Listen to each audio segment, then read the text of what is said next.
আমি ব্যবসা সামলাবো না? তখন তো কিছুই করার ছিল না। আবির যেহেতু মেনে নিয়েছে, এতেই হবে। ঘণ্টাখানেক হলো আবির অফিসে এসেছে। এর মধ্যে চাচ্চু ইকবাল খান ভাতিজাকে সব কাজকর্ম বুঝিয়ে দিতে ব্যস্ত। অন্যদিকে আলী আহমদ খান এবং মোজাম্মেল খান আজ আড্ডায় মগ্ন। তাদের মাথা থেকে সব চাপ চলে গেছে। দুই ভাই মিলে চা খাচ্ছে, খুনসুটি করছে। এত বছরের ব্যবসায়িক জীবনের অবসানের সময় এসেছে এবার। সারাদিন আবিরের ব্যস্ততায় কাটে। প্রথম দিনের অফিস দায়িত্ব বুঝে নেওয়ার বিশাল চাপ। মাঝখানে একবার সময় করে বাবার চাচাদের সাথে তুলা একটা ছবি ফেসবুকে শেয়ারও করেছিল। 6টায় বাসায় ফিরেছে আবির। এসেই সোজা রুমে চলে গেছে। শাওয়ার নিয়ে রেস্ট নিচ্ছে, হয়তো ঘুমিয়ে পড়েছিল। দূর স্বপ্নই দেখলো কিনা আচমকা উঠে বসলো বিছানায়। আবিরের চোখে মুখে উদ্বেগ স্পষ্ট। তড়িঘড়ি করে রুম থেকে বের হয়ে নিচে আসলো। পরিস্থিতি স্বাভাবিক। মালিয়া খান এবং হালিমা খান কাজে ব্যস্ত। আদির আম্মু আদিকে নিয়ে পড়াতে বসেছেন। মিমো হয়তো পড়ছে নিজের রুমে। কয়েক মুহূর্ত সোফায় বসে আবার উঠে রান্নাঘরের দিকে গেল। হালিমা খানের দিকে তাকিয়ে ঠান্ডা কণ্ঠে জিজ্ঞাসা করল, মেয়ে কোথায় মামুনি? মেঘের টিউটর এসেছে, পড়ার ঘরে পড়াচ্ছে। ও আচ্ছা, আমায় একটু কফি দিতে পারবে? একটু অপেক্ষা করো বাবা, এখনই দিচ্ছি। আবির ছোটবেলা থেকেই নিজের মা মালিহা খানকে আম্মু, তানভীরের আম্মুকে মামুনি আর আদির আম্মুকে কাকিয়া ডেকে অভ্যস্ত। এত বছরেও তার ডাকে পূর্বের ন্যায় মিষ্টতা মিশে আছে। সোফায় বসে কফি খাচ্ছে আর মোবাইল ঘাটাঘাটি করছে। 20 মিনিট পর পড়ার রুম থেকে বের হলো একটা ছেলে। বয়স হয়তো 22-23 হবে। 5 ফিট 7 থেকে 8 ইঞ্চি লম্বা হবে। চোখে চশমা। হালিমা খানকে বলল, আন্টি আজ আসি, কাল আবার আসবো। হালিমা খানও হাসি মুখে বললেন, আচ্ছা ঠিক আছে। এদিকে আবিরের কোমলতা পাল্টে গেল, চটে গেল ভীষণ। সবাইকে ঘুষি বসালো সোফার পাশের দেয়ালে। আবিরের চোখ আগুনের মতো লাল হয়ে গেছে। এক মুহূর্ত বসলো না, সোজা উঠে ধপধপ করে সিঁড়ি দিয়ে উঠে নিজের রুমে চলে গেল। অতিরিক্ত রাগে আবিরের তামাটে চেহারা রক্তবর্ণ ধারণ করেছে। চক্ষু যুগলে ক্রোধ স্পষ্ট প্রতীয়মান হচ্ছে। 5 থেকে 7 মিনিটের মধ্যে ভীষণ তাড়াহুড়োতে তৈরি হয়ে নিচে নেমে এসেছে আবির। মেঘ পড়ার রুম থেকে বই খাতা নিয়ে রুমের উদ্দেশ্যে রওনা দিল। হঠাৎ সিঁড়ির নিচে সাইড হয়ে দাঁড়িয়ে পড়ে সে। আবির হুলস্থুল বাঁধিয়ে নামছে। মেঘ এক দৃষ্টিতে তাকিয়ে আছে। মানসিক টানাপোড়ানে ভুগছে মেয়েটা। আবিরের সামনে বা আশেপাশে কোথাও দাঁড়াতে পারে না মেঘ। আবিরকে দেখলেই যেন খেই হারায় বারবার। হৃদয় কেঁপে ওঠে। অষ্টাদশীর কেমন অস্থির অস্থির লাগে। যেমন মারাত্মক চাহনি, তেমনি মারাত্মক চলাফেরা। মনে মনে এসব ভেবেই যেন ঘোরের রাজ্যে চলে যায় মেঘ। আবির পাশ দিয়ে যাওয়াতে আবিরের শরীরে ঝাঁঝালো গন্ধ, সাথে তীব্র স্প্রের গন্ধ মস্তিষ্ক পর্যন্ত চলে যায়। সহসা ঘোর কাটে মেঘের। সিঁড়িতে আবির নেই। কয়েক কদমে আবির পৌঁছে গেল মেন গেটের কাছে। হঠাৎ রান্নাঘর থেকে মালিয়া খান ডাকলেন, এই সময় কোথায় যাচ্ছিস বাবা? মেঘ পেছনে ফিরে তাকায় সেদিকে। আবির চৌকাঠের বাহিরে পা রাখতে রাখতে ব্যস্ত আর ক্রোধিত কণ্ঠে উত্তর দিল, বাইরে একটু কাজ আছে, ফিরতে রাত হবে। এক মুহূর্ত দাঁড়ায়নি সে, ক্ষিপ্র বেগে হেঁটে চলে যায়। মেঘ ঠায় দাঁড়িয়ে আছে সিঁড়ির নিচে। কিছুই যেন ঢুকছে না ছোট্ট মস্তিষ্কে। কয়েক মুহূর্ত পরে মেঘও যথারীতি বই খাতা নিয়ে রুমে চলে যায়। আজ তার অনেক পড়া। আগামীকাল রবিবার কোচিংয়ে পরীক্ষা, ক্লাস, নতুন টিউশন, সব মিলে পড়া শিখতেই ব্যস্ত হয়ে পড়ে। রাত 9টায় খেতে বসেছেন সবাই। খানবাড়ির খাবার টেবিলটা অনেকটাই লম্বা। টেবিলের এক পাশের প্রস্থ বরাবর বসেন আলী আহমদ খান, খানবাড়ির বড় কর্তা। ওনার বিপরীতে কোনো চেয়ার নেই, কারণ ওনার মুখোমুখি বসার যোগ্যতা এই বাড়ির কারোরই নেই। এক পাশে 4টা চেয়ার। ইকবাল খান, আদি, তানভীর আর আবির এক চেয়ার এক পাশে। আবির না থাকাকালীনও চেয়ার সরানো হয়নি। অন্য পাশে 3টা চেয়ার। মোজাম্মেল খান, মিম আর মেঘের। মেয়ে মানুষ গা ঘেঁষে বসা পছন্দ করেন না, তাই একটা চেয়ার স্টোর রুমে রেখে 3টা চেয়ার দূরে দূরে রেখেছে। যদিও মেহমান আসলে আরও 3-4টা চেয়ার অনায়াসে এনে ফেলা হয় এখানে। এত বছর আবির না থাকায় মেঘ একেবারে কর্নারের চেয়ারটাতে বসেছে। আবির ফেরার পরও তাকে বাধ্য হয়ে চেয়ারটাতেই বসতে হয়। আবিরের মুখোমুখি বসার প্রথম বিশ্বযুদ্ধে শহীদ হওয়া দুটোই মেঘের কাছে সমান। রোজ দুবার চোখের সামনে নিজের মস্তিষ্কের রক্তক্ষরণ সহ্য করা, বুকের ভেতর উথাল পাতাল ঢেউ সামলানো, সেই ধারালো চোখের চাহনি প্রতিবার যেন পিসপিস করে কাটে অষ্টাদশীর হৃদয়টা।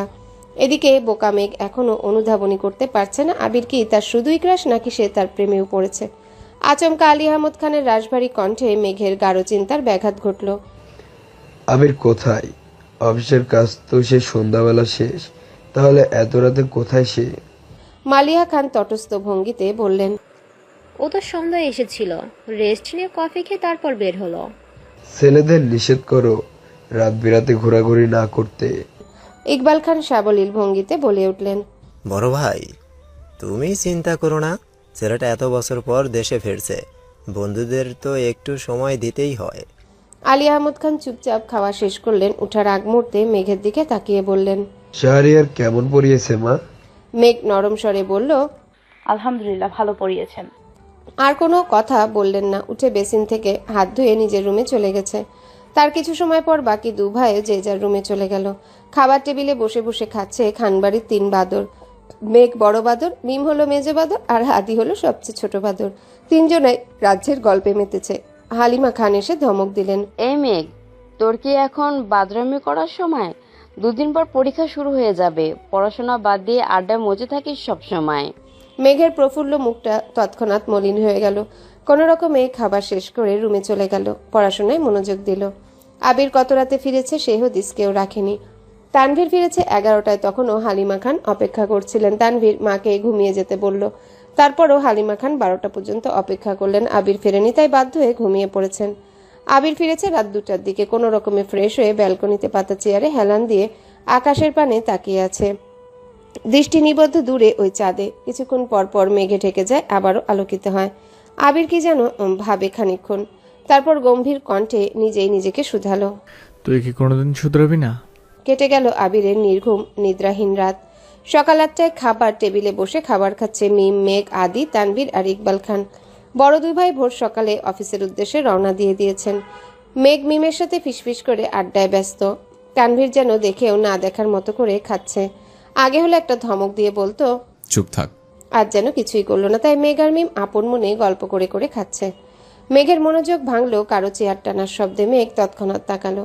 আবিরের নিখাত দৃষ্টি মেঘের চোখে নিবদ্ধ। মেঘ এক পলক তাকিয়ে চোখ নামিয়ে ফেলল। বুকের ভেতর ধুকপুকের মাত্রা বাড়ছে, তার সাথে নিযুক্ত হলো চিন্তার চাপ। মাথা নিচু করে মনে মনে বলল, আবির ভাইয়া সারা রাত ঘুমাননি, ফ্যাকাশে হয়ে গেছে মুখটা, কি হয়েছে ওনার? এসব ভেবে মেঘ আটকে উঠছে বারবার। গতকাল সন্ধ্যায় বের হলো চোখ অন্ধকার করে। রাতে কখন ফিরেছেন উনি? কোথায় ছিলেন সারা রাত? এসব চিন্তায় মেঘের উৎফুল্ল মেজাজটা খারাপ হয়ে গেল। মিমের ডাকে স্বাভাবিক হলো মেঘ। মিমের খাওয়া শেষ, উঠে যাচ্ছে। এতক্ষণে তানভীর আর ইকবাল খানও খেয়ে চলে গেছেন। খাবার টেবিলে এখন শুধু আদি, আবির আর মেঘ। মেঘ প্লেটের ভাতগুলো তাড়াতাড়ি শেষ করলো। যেই না উঠতে যাবে আবির, মেঘের প্লেটে আরো 2 চামচ ভাত দিল। মেঘ ছোট করে চিৎকার দিতে গিয়েও দিল না। চোখ পড়ল আবিরের দিকে। আবির তামাটে মুখটা দেখেই চোখ নামিয়ে নিল। আবির প্রখর তপ্ত স্বরে বলল, এগুলো শেষ করে তারপর উঠবি।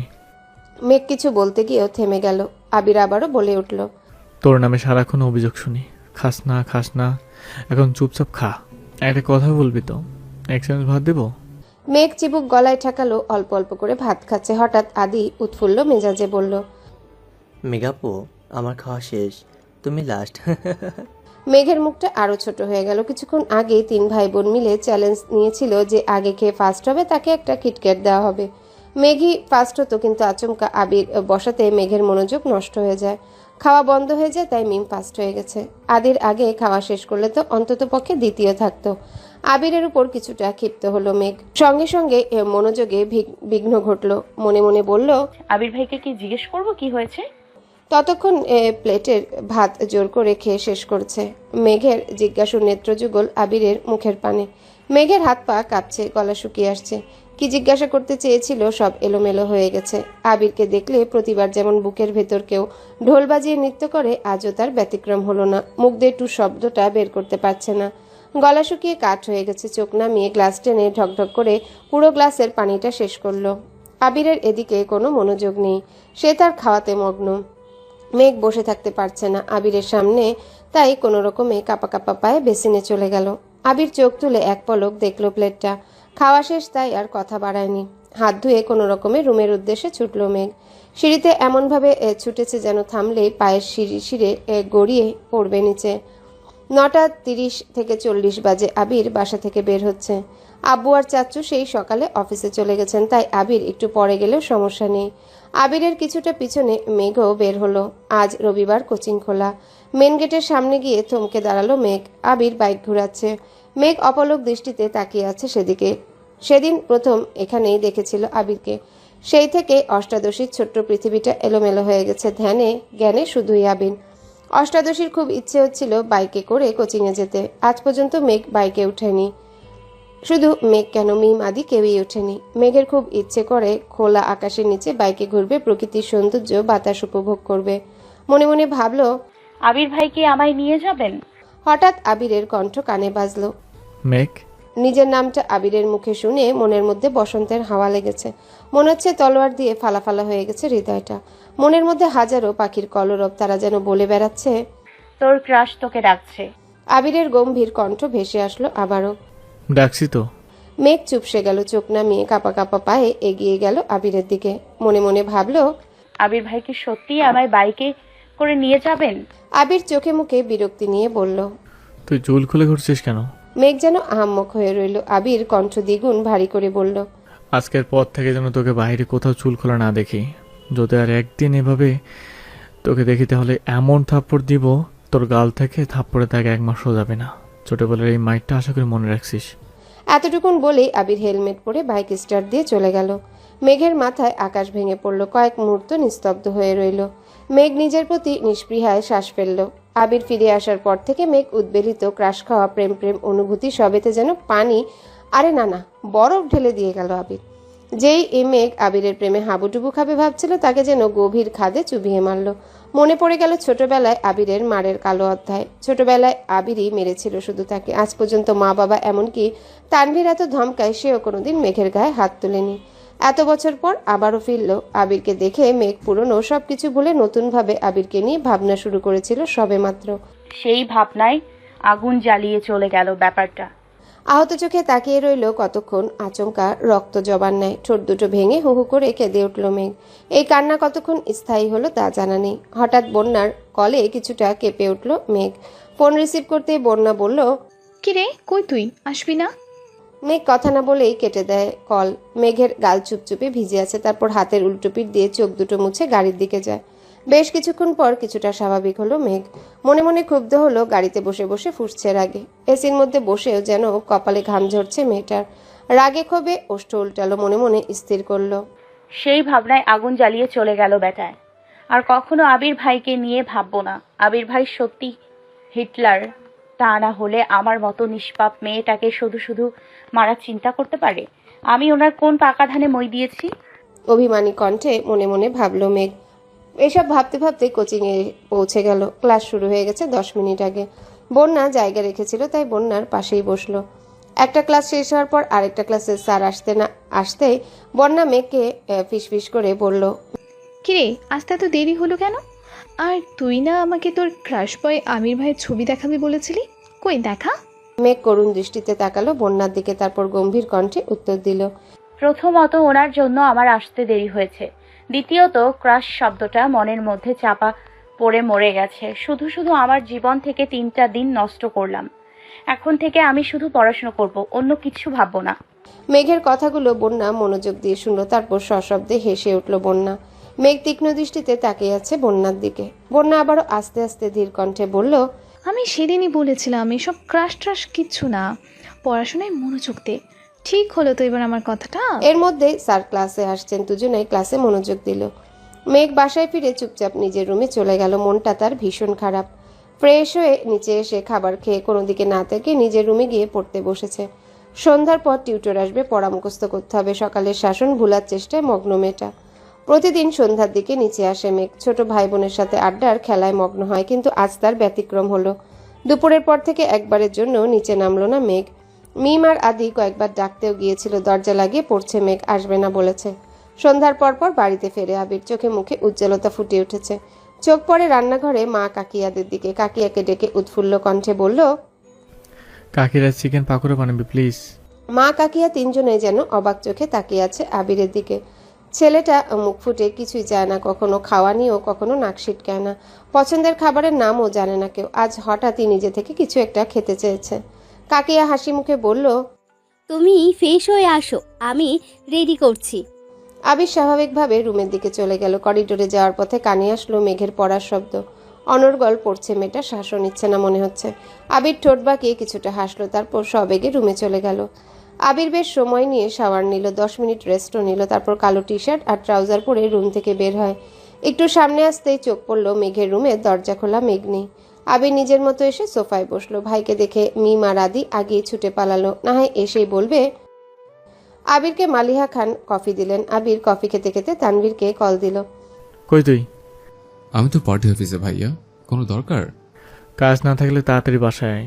তানভীর ভয়ে ভয়ে জিজ্ঞাসা করলো। কিছু হয়েছে? আবির সশব্দে হেসে বলল, ধর কিছু হয়নি, চিকেন পাকোড়া বানাচ্ছে কাকিটা, খেলে তাড়াতাড়ি বাসায় আয়। আচ্ছা, আসছে। কথাগুলো না শুনলেও আবিরের হাসির শব্দ ঠিকই কানে এসে পড়েছে পড়ার রুমে বসা অষ্টাদশী। বুকটার সঙ্গে সঙ্গে কেঁপে উঠল, নিজেই নিজেকে প্রশ্ন করলো। আবির ভাইয়া হাসছেন? উনি বাসায় ফিরেছেন? তৎক্ষণাৎ মনে পড়ে গেল সকালের ঘটনার, সাথে সাথে মুখটা কালো করে পড়া রিভিশন দেওয়ায় ব্যস্ত হলো মেঘ। তানভীর ফিরেছে 5 থেকে 7 মিনিট হবে, ফ্রেশ হয়ে নিচে এসেছে। এতক্ষণে চিকেন পাকোড়া হাজির হলো সামনে। ফ্রিজ থেকে বের করে কিছু রান্না করা সময় সাপেক্ষ ব্যাপার, তা তাদের জানাই আছে। এজন্য ধৈর্য নিয়ে বসে বসে ফোন ঘাঁটছিল আবির। দুই ভাই আপন মনে গল্প করে পাকোড়া খেতে ব্যস্ত। এদিকে মেঘ অপেক্ষা করছে টিউটরের আসার জন্য। 40 মিনিট লেট, এখনো আসছে না, কি করবে বুঝতে পারছে না। পড়ছে কিছুক্ষণ, হাবিজাবি ভাবছে, আবারও পড়ছে। তানভীর হঠাৎ ডাকলো, মেঘ, এদিকে আয়। মেঘ ভাইয়ের ডাক শুনে কিছুটা কেঁপে উঠল, তারপর পড়ার রুমের দরজায় দাঁড়ালো। হালকা গোলাপি রঙের জামা পরেছে, মাথায় ওড়না দেওয়া, পেট পিঠ সবটাই ওড়না দিয়ে ঢাকা, অনেক স্নিগ্ধ লাগছে মেঘকে। আবির তখনও সশব্দে হাসছে। তানভীর আর আবির নিজেদের মধ্যে মশকরায় ব্যস্ত। মেঘ দরজায় দাঁড়িয়ে আবিরের হাসিতে মগ্ন। 3 দিনেও এই মানুষটাকে এতটা প্রফুল্ল দেখেনি সে, বরাবরই যেন গম্ভীর। সেই বাইক কেনার দিন একটু হেসে কথা বলার চেষ্টা করেছিল, সেই হাসিতেই ক্রাশ খেয়েছিল মেঘ। আজকের হাসি ঘায়েল করে দিল মেঘকে। চোখ সরাতে চেয়েও সরাতে পারছে না। আবিরের চোখ পড়ে দূরে দরজায় দাঁড়ানো মেঘের দিকে। কয়েক সেকেন্ড পরই হাসি থামিয়ে চোখ নামিয়ে নিল আবির। তানভীর তৎক্ষণাৎ বলে উঠল, মেঘ, পাকোড়া খাবি? আয়, খেয়ে যা।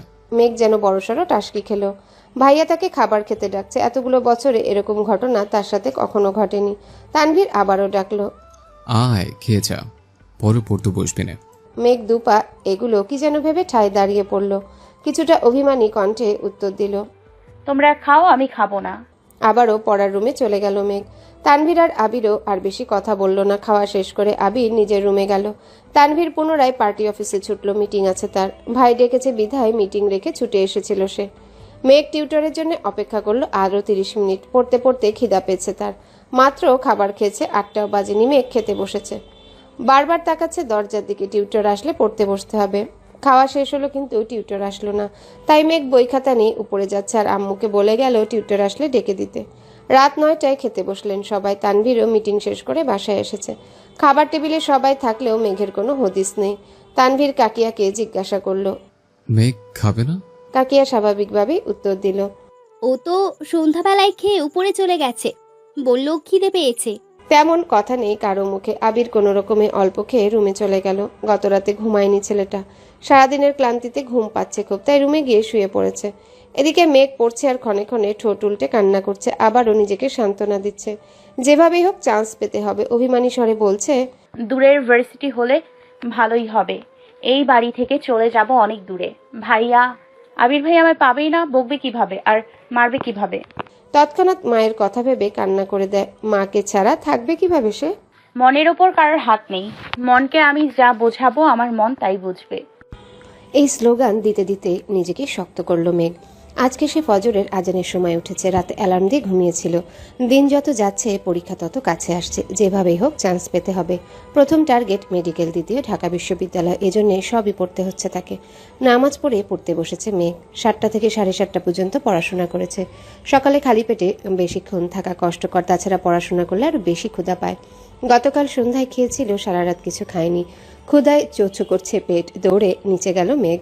মেঘের দৌড় দেখে ভয় পেয়ে গেলেন হালিমা খান। উনিও রান্নাঘর থেকে ছুটলেন। কি হয়েছে তোর, এভাবে ছুটছিস কেন? আমার খুব ক্ষুধা পাইছে, আম্মু তাড়াতাড়ি খেতে দাও। তুই কখন উঠেছিস? ফজরের সময় উঠেছি, তারপর পড়াশোনা করেছি, তাড়াতাড়ি খেতে দাও আমার। হালিমা খান যেন খুশিতে গদগদ হয়ে গেলেন। ওনার মেয়ে পড়াশোনায় মনোযোগ দিচ্ছেন, সাথে খাওয়া দাওয়াতেও। এ তো প্রতিটা মায়েরই প্রধান ইচ্ছে। উনি ছুটে গেলেন রান্নাঘরে। মেঘের পছন্দের সব খাবার হাজির করলেন মেয়ের সামনে। মেঘ ক্ষুধার তাড়নায় ঝটপট খাবার শেষ করে নিজের রুমে চলে গেল। আজকে তার কোচিং প্রাইভেট কিছু নেই। সন্ধ্যায় শুধু শাহরিয়ার পড়াতে আসবে। সারাদিনের একটা রুটিন করে নিল মেঘ। টার্গেট সেট করে পড়াশোনা করলে পড়াশোনা তাড়াতাড়ি এগোয়। এদিকে 8টার পর বাড়ির সবাই খেতে বসেছে। আবির একেবারে রেডি হয়ে নেমেছে। চেয়ার টেনে বসতে বসতে নজর পড়ে সামনে চেয়ারটা ফাঁকা। নিষ্পলক তাকিয়ে কয়েক সেকেন্ডে স্বাভাবিক হয়ে খাওয়া শুরু করে। ইকবাল খান জিজ্ঞাসা করলেন। মেঘ কোথায়? ওঠেনি এখনো? হালিমা খান প্রফুল্ল মেজাজে উত্তর দিলেন। ও নাকি সেই ভোরবেলা উঠেছে, পড়তে পড়তে ক্ষুধা লাগছে, তাই কিছুক্ষণ আগেই খেয়ে গেল। আলী আহমদ খান শীতল কণ্ঠে প্রশ্ন করলেন। শাহরায়ার কি গতকাল এসেছিল? হালিমা খান পুনরায় উত্তর দিলেন। গতকাল আসেনি তো ভাইজান, মেঘ অনেকক্ষণ অপেক্ষা করেছে। আলী আহমদ খান স্বাভাবিক কণ্ঠে বললেন। হয়তো কোনো সমস্যা, আজ আসবে নিশ্চয়ই। কেউ আর কোনো কথা বলল না, চুপচাপ খাওয়াতে ব্যস্ত সকলে। কিছুক্ষণ পর খাওয়া শেষে উঠে চলে গেলেন বাড়ির কর্তারা। বসে আছে নাকি 4 ভাই বোন। মিম আর আদি খুনসুটি করে খাওয়াতে ব্যস্ত। তানভীর হঠাৎ আবিরের দিকে তাকিয়ে বলল, ভাইয়া তোমার কিছু হয়েছে? আবির নড়ে চড়ে বসেছে, মুখ গোমরা করে উত্তর দিল। কিছু হয়নি। তানভীর আর কথা বাড়ায়নি, চুপচাপ নিজের খাওয়া শেষ করলো। এদিকে নিজের খাবার শেষ করে ফ্রেশ হয়ে আবিরও অফিসে চলে গেল। বাকিরাও নিজেদের কাজে ব্যস্ত হলো। সারাদিনের ব্যস্ততা শেষে সকলেই বাড়ি ফিরল না কেবল আবির। আগামী মাস থেকে আবিরের নতুন কোম্পানি শুরু হবে, সেই কাজেই ব্যস্ত সে। সারাদিন বাবার কোম্পানির কাজ সামলে সন্ধ্যার পর প্রায় এসে দেখতে হয় নিজের অফিসের কাজকর্ম। সাথে তার আরও 2 জন বন্ধু আছে, একজন রাকিব আর একজন রাসেল। আবিরের পরেই তাদের পোস্ট। আবিরের অবর্তমানে তারাই সামলাবে কোম্পানি। কয়েক বছর যাবৎ আবিরের সাথে প্ল্যান করে রেখেছিল, এটারই পূর্ণতা পেতে চলেছে।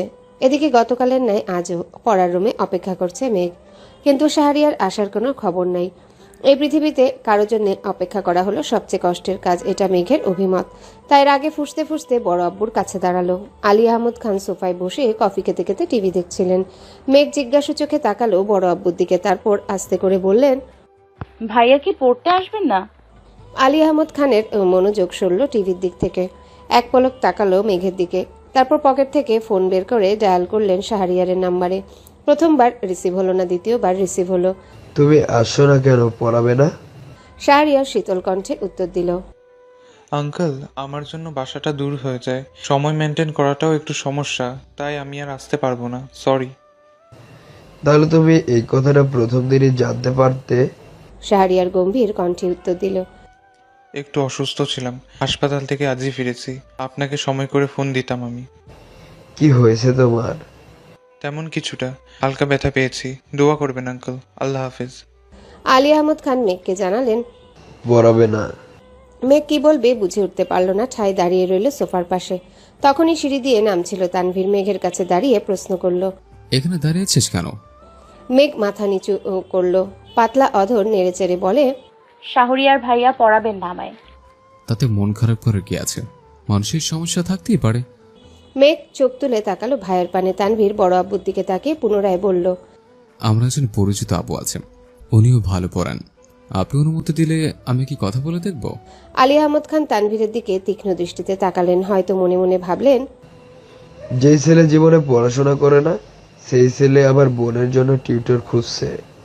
মুখ ফুটে বললেন, দেখো তোমার মতো গর্ধব না হয় যেন। তানভীর হাসি মুখে বলল, এবার 2-1 দিন পরার পর মেঘের যদি মনে হয় পড়বে তাহলে ফিক্স করব। আলী আহমদ খান এবার যেন স্বস্তি পেলেন, সহজভাবেই বললেন, ঠিক আছে, কালকে আসতে বলো তাহলে। তানভীর আর কথা না বাড়িয়ে চুপচাপ বের হয়ে গেল বাসা থেকে। মেঘও নিজের মতো বই খাতা নিয়ে রুমে চলে গেল। আজ মঙ্গলবার। মেঘ রেডি হয়ে একেবারে নিচে নামলো। ক্লাসের টাইম 30 মিনিট এগিয়ে দিয়েছে, তাই তাড়াতাড়ি যেতে হবে। খাবার টেবিলে বসে তাড়াহুড়োয় খাবার খাচ্ছে মেঘ। সামনে চেয়ার ফাঁকা, এতেই যেন মেঘের স্বস্তি কাজ করছে। রবিবারের ধমক খাওয়ার পর থেকে মেঘ ইচ্ছে করে আবিরের থেকে দূরে দূরে থাকতে চায়। এদিকে আবির 8টার দিকে না খেয়ে অফিসে চলে গেছে। নিজের অফিসের কাজ শেষ করে তারপর বাবার অফিসে যাবে। মেঘও খাওয়া শেষ করে কোচিংয়ের উদ্দেশ্যে রওনা দিল। 2টায় মেঘ কোচিং থেকে এসে ফ্রেশ হয়ে খেতে বসেছে। 2 লোকমা মুখে তুললেই কারো পায়ের শব্দে ফিরে তাকায় মেঘ। আবির খাবার টেবিলের দিকে আসছে। মেঘের গলায় খাবার আটকে গেছে, গিলতে পারছে না মেয়েটা। কোনো রকমে পানি দিয়ে খাবারটা গিলল। এদিকে আবির বেসিন থেকে হাত ধুয়ে এসে মামুনিকে বলল খাবার দিতে। বসলো গিয়ে মেঘের বিপরীতে রাখা চেয়ারটাতে। মেঘের চিবুক নামলো গলায়, দৃষ্টি তার প্লেটের দিকে। মনে মনে আল্লাহ আল্লাহ করছে মেয়েটা। হাত পা কাঁপাকাঁপি শুরু হয়ে যাচ্ছে। 2 দিন পালিয়ে থেকেও লাভ হলো না। বারবার কানে বাজছে রবিবারের সেই কথাটা। এমন থাপড় দিব যার দাগ 1 মাসও যাবে না। কে চায় স্বেচ্ছায় মাইর খেতে? কোনো রকমে খেয়ে সরে পড়লেই বাঁচে সে। খাওয়ার গতি বাড়ালো, নাকি মুখে খাবার ঢুকাচ্ছে মেঘ। আবির ক্ষিপ্ত দৃষ্টিতে তাকালো মেঘের দিকে, গম্ভীর গলায় কপাল কুঁচকে বলল, কি হয়েছে তোর? মেঘের নিঃশ্বাস আটকে আছে, গলা শুকিয়ে কাঠ। সারা শরীরের কম্পনের মাত্রা তীব্র হলো, এজন্য কথা বের হচ্ছে না মুখ দিয়ে। কিন্তু আজ তাকে বলতে হবে, হিটলারের মুখোমুখি হতে হবে তাকে। নিজেকে নিজের সাহস দিল মেঘের সরল স্বীকারোক্তি। কিছু হয়নি আমার। আবির কিছু বলতে গিয়েও গিলে ফেলল কথাটা। এর মধ্যে হালিমা খান আবিরের খাবার নিয়ে এসেছেন। আবির খাওয়ায় মনোযোগ দিল। হালিমা খান আবিরকে উদ্দেশ্য করে বললেন, সকালে কিছু খেয়েছিলি বাবা? আবির গুরুভার কণ্ঠে উত্তর দিল, খাইনি। হালিমা খান কিছুটা চিন্তিত কণ্ঠে বললেন, সকালে খেয়ে গেলেই পারতিস, একটু দেরি হলে না হয় হতো। আবির কোনো উত্তর দিল না। মেঘ মনে মনে ভাবছে, আমার যে লোক হুমকি দেয় ঠিক মতো খেতে হবে, সে নিজে যখন না খেয়ে থাকে তখন তাকে কেন কেউ ধমক দেয় না? সব দোষ এই মেঘের। থাকবই না এই বাড়িতে। উঠতে চায় টেবিল থেকে, তৎক্ষণাৎ চোখে পড়ে আবিরের দিকে। আবির মাথা নিচু করে খাচ্ছে। এখন উঠতে গেলে নিশ্চিত ধমক দিয়ে আবার বসাবেন। কে জানে আবার থাপ্পড়ই মারে কিনা। এইসব ভেবেই মেঘ আবারও বসে দ্রুতগতিতে খাওয়া শুরু করে। আবির ভাই রাগে এক প্রকার চিৎকার দিয়ে উঠল, এক থাপ্পড় দেবো তোকে, এভাবে খাচ্ছিস কেন? মেঘ থমকে গেল। ধমক খেয়ে চোখ টলমল করছে তার। মুখের ভাতগুলো কোনো রকমে গিলল। মনে মনে ভাবল, আমাকে থাপ্পড় দেওয়ার এত ইচ্ছা আপনার? আবিরের থাপ্পড়ের ভয়ে 2 দিন যাবৎ খাবার টেবিলে সবার সাথে খায় না মেয়েটা। কে জানতো এই দুপুরবেলা আবির অফিস থেকে বাসায় চলে আসবে। জানলে হয়তো আগে খেয়ে নিত, না হয় আবির খাওয়ার পর খেতে আসতো। কেন এই মানুষটা তার সামনে আসে, কেনই বা এত রাগ দেখায় ভেবে পায় না মেঘ। হঠাৎ মনে পড়ে যায় ঘুম থেকে উঠে বলা স্লোগানটা। মনের উপর কারো হাত নেই। মেঘ ভয় পাবে না আবিরকে। তারপর স্বাভাবিকভাবে প্লেটের ভাতগুলো শেষ করে হাত ধুয়ে সিঁড়ির দিকে যেতে নেয়। সোফার কাছে পর্যন্ত যেতে মিম আর আদি দৌড়ে এসে জাপটে ধরে মেঘকে। আকস্মিক ঘটনায় কিছুটা ঘাবড়ে গেল মেঘ। তারপর স্বাভাবিক কণ্ঠে বলল, কি হয়েছে তোদের? মিম ফিসফিস করে মেঘকে বলল, আপু প্লিজ আবির ভাইয়াকে বলো না আমাদের নিয়ে বাইকে ঘুরতে। কখনো বাইকে উঠিনি, প্লিজ বলবা। মেঘ কোনো কিছু না ভেবেই বলল, আমি বলতে পারবো না। প্লিজ প্লিজ আপু, আমরা বলার সাহস পাচ্ছি না, প্লিজ তুমি একটু বলো না প্লিজ। মেঘ আবারও গম্ভীর কণ্ঠে জবাব দিল, আমি পারবো না বলতে। তোদের ঘুরতে ইচ্ছে করে তোরা বল। মেঘ মনে মনে ভাবছে, তোরাই সুখে আছিস, আমাকে তো উঠতে বসতে মারার হুমকি দিচ্ছে। আমি এবার এটা বললে নিশ্চিত এখনই খাবো থাপ্পড়টা। আবিরের খাওয়া শেষ। এদিকে আসতে দেখে মেঘ চাইল সে তাড়াতাড়ি রুমে চলে যাবে, কিন্তু আদি আর মিম আরো করুণ স্বরে বলছে, প্লিজ তুমি বলো না। এবার মেঘ রেগে কটমট করে বলল, আমি বললাম তো পারবো না। মিম আর আদি যেন চুপসে গেল। মেঘ আর এক মুহূর্ত দাঁড়ালো না, সিঁড়ি দিয়ে উঠায় ব্যস্ত। আবির বিষয়টা লক্ষ্য করেছে। আবির আদিকে জিজ্ঞাসা করে, কাকে কি বলতে বলছিস ওকে? মিম শ্বাস টেনে সাহস নিয়ে বলল, ভাইয়া আমাদের আপনার বাইকে নিয়ে ঘোরাবেন প্লিজ। মেঘ সিঁড়িতে উঠতে উঠতে ফিসফিস করে বলছে, হিটলার নেবে বাইকে তোদের, সে ঘুরে বালি। আবির কণ্ঠ 3 গুণ ভারী করে উত্তর দিল, আমার বাইকে কাউকে উঠাবো না। কিছুদিন পর তানভীরকে বাইক কিনে দেবো, তখনও ওদেরকে ঘুরো। আদি আকস্মিক প্রশ্ন করে বসল। তুমি তানবীর ভাইয়াকে নিয়ে ঘুরো না। আবির এবার স্বাভাবিক কণ্ঠেই বলল, এখনো তানভীরও আমার বাইকে ওঠেনি, তবে ভবিষ্যতে উঠতে পারে। ওর সাথে তাদের কি সম্পর্ক? মিম আর আদি বোবা হয়ে রইল। মেঘের কথা ফলে যাওয়াতে নিজেকে নিয়ে গর্ব করতে করতে রুমের দিকে যাচ্ছে আর ভাবছে, 2 ভাইয়ের গলায় গলায় সম্পর্ক, অথচ বাইকে ওঠার পারমিশন দেয়নি। ছি। সহসা অভিব্যক্তি পাল্টালো মুখের, বিড়বিড় করে বলল, হিটলারের থেকে ভালো আর কি আশা করা যায়। রুমে গিয়ে সোজা শুয়ে পড়ল মেঘ। ফোনটা হাতে নিল। এই 2-3 দিনে একবারের জন্য ফেসবুকে ঢুকে নিসে। মন খারাপ কাটাতে ঢুকলো ফেসবুকে। কিছুক্ষণ ঘোরাঘুরির পর একটা পোস্ট সামনে আসছে। একদিন আগে আবির ফেসবুকে একটা অসম্ভব সুন্দর ছবি আপলোড দিয়েছে, সাথে ছোট করে ক্যাপশনে লিখেছে, শূন্যতা আমায় ঘিরে আছে আর আমি ঘিরে আছি মোহে। মেঘ ছবিটা দেখে যতটা খুশি হলো তার থেকে বেশি চিন্তিত হলো। ক্যাপশনে কি বুঝিয়েছে সে তা ভাবতে। সে ক্যাপশন বোঝার চেষ্টায় মগ্ন হলো। উনি কি তাহলে সত্যি কারোর সাথে রিলেশনে আছেন? তৎক্ষণাৎ উত্তর আসলো মনের ভেতর থেকে, উনি প্রেম করলে তোর কি? তোরে যে উঠতে বসতে থাপ্পড় দেওয়ার ভয় দেখায়, তোর লজ্জা করে না এই হিটলারকে নিয়ে ভাবতে? সঙ্গে সঙ্গে ডাটা অফ করে ফোন রেখে দিল মেঘ। সত্যিই তো, সে তো আবিরের উপর রেগে আছে, তাহলে আবার আবিরকে নিয়ে ভাবছে কেন? এদিকে আবির রুমে এসে 5-10 মিনিট রেস্ট নিয়ে নিজের ল্যাপটপ আর কিছু কাগজপত্র নিয়ে বেরিয়ে পড়েছে। সন্ধ্যায় মেঘের নতুন টিউটরে এসেছে। বয়স এত বেশি না, ঢাকা বিশ্ববিদ্যালয়ে ফিজিক্সে পড়াশোনা করছে, এবার 3য় বর্ষে আছে। দেখতে মাশাল্লাহ অনেক সুন্দরী, গোলগাল চেহারা। বোরখা পরে হিজাব পরে এসেছে, গুছিয়ে কথা বলে, সুন্দর করে বুঝিয়ে পড়িয়েছে মেঘকে। মেঘ যেন পড়ার থেকেও বেশি মুগ্ধ হয়েছে তার কথার স্টাইলে। ওনার নাম জান্নাত। মেঘের ওনাকে এতই ভালো লেগেছে যে দুদিন পড়া পর্যন্ত অপেক্ষা করতে পারলো না। জান্নাত চলে যাওয়ার সঙ্গে সঙ্গে ছুটে গেল বড় আব্বুর কাছে, জানালো ওনার কাছেই পড়বে সে। আলী আহমদ খান যেন কিছুটা নিশ্চিন্ত হলেন, তারপরও মেঘকে বললেন,